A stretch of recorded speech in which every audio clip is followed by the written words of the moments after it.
આ આ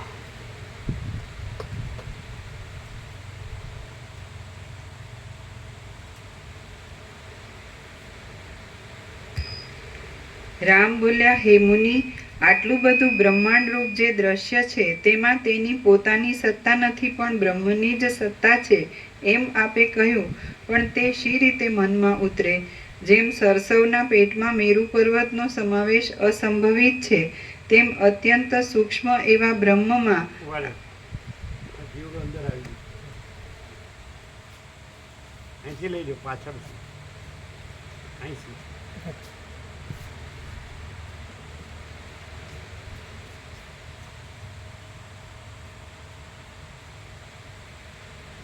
અહીંયા છે જો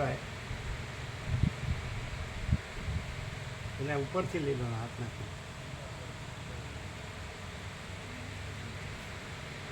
દેખાય છે પેલા નીચે આયરું.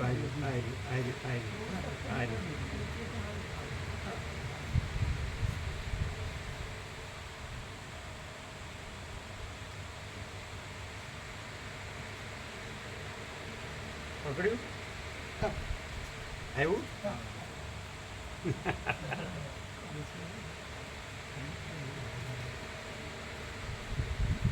એ તો આવ્યું ત્યારે જ ખ્યાલ આવજો.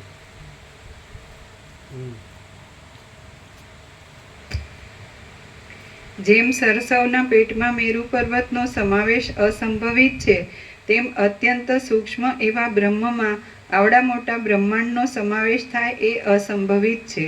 વશિષ્ઠ બોલ્યા, હે રામ, આ શું છે? બ્રહ્માંડને મોટું ગણે છે ને બ્રહ્મને નાનું ગણે છે. આ અજ્ઞાની સંસારીને આવું થયું છે. અજ્ઞાની સંસારને આવું થયું કે બ્રહ્માંડને મોટું ગણે છે અને બ્રહ્મને નાનું ગણે છે. એટલે આવું જ થાય. સાપેક્ષ બ્રહ્મ આવું થાય. આને સમજાવી ન શકાય. હવે ચલો એને એમ માન્યું કે હું આ જ છું. કોણ નથી માનતો કે હું આ જ છું? તો બ્રહ્મને નાનું ગણ્યું કે નહીં? અને કાંઈ નથી એને મોટું ગણ્યું કે નહીં? તો મૂર્ખાઈ નથી શું છે? કોમન સેન્સ હોય તો ખબર પડે કે બ્રહ્મ અનંત છે અને એમાં કાંઈ નથી, આ હું કાંઈ નથી. Common sense. પણ I am all and soul, all in all. એમ અને હું જ બ્રહ્મ પાછું, કાંઈ નથી. એ ખબર પડે? જો માણસ છે ને આ પ્રકાશથી રહે ને તેને કાંઈ સમજવા પણ કરવા પણ નથી. સમજે? પરમ શાંતિ જ છે. શું કહે? પણ એ જે આ દેહમાં હું આ અમુક વ્યક્તિ છું કે જો આવ્યા કે હું આ દેહમાં અમુક જીવ છું, આ બ્રહ્મને જે whole and soul, all and all માને છે એટલે એને શાંતિ નથી. કારણ કે એ ભ્રાંતિ, એ કાંઈ નથી એટલે શાંતિ નથી. કાંઈ નથી ને હું માને એટલે શાંતિ નથી. અને જો બ્રહ્મ જ છે, અનંત બ્રહ્મ જ છે, તો પછી પરમ શાંતિ જ છે. બ્રહ્મ છે એ પરમ શાંતિ કે નથી? જવા દે તો જતા રહે. જવા દે. ક્યાં છે પ્રસાદ?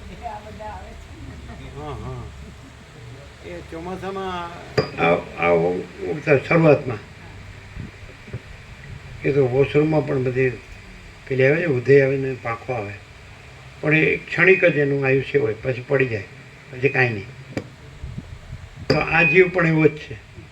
એ ઉદય છે, એક હોલ હોય નીચે જમીનમાં, એમાંથી ઉડે ઉદય, પાંખો આવે પછી પડી જાય.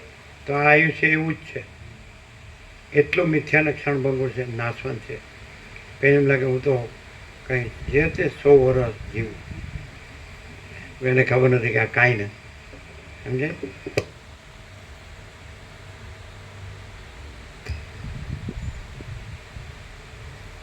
વાતના ગ્રંથિ શું કરે ખબર?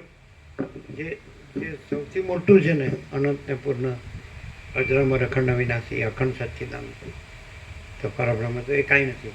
અનંત નિરાકાર પરબ્રહ્મ આકાશ પ્રકાશ તો એ કાંઈ નથી. સમજાય? અને જે ખરેખર એટલે અનંત મહાસાગર કાંઈ નથી, પરપોટો સર્વસ્વ. હા, પરપોટો. અને સમજાય? એવું છે જ ને?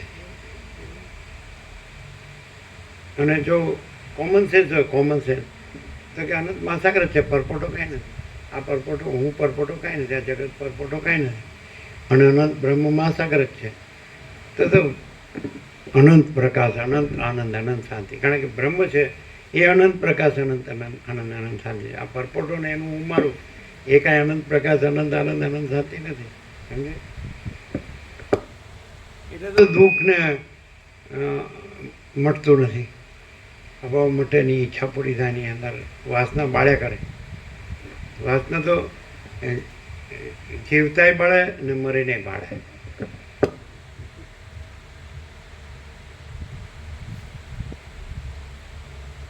છે ને જીવડા છે ને છે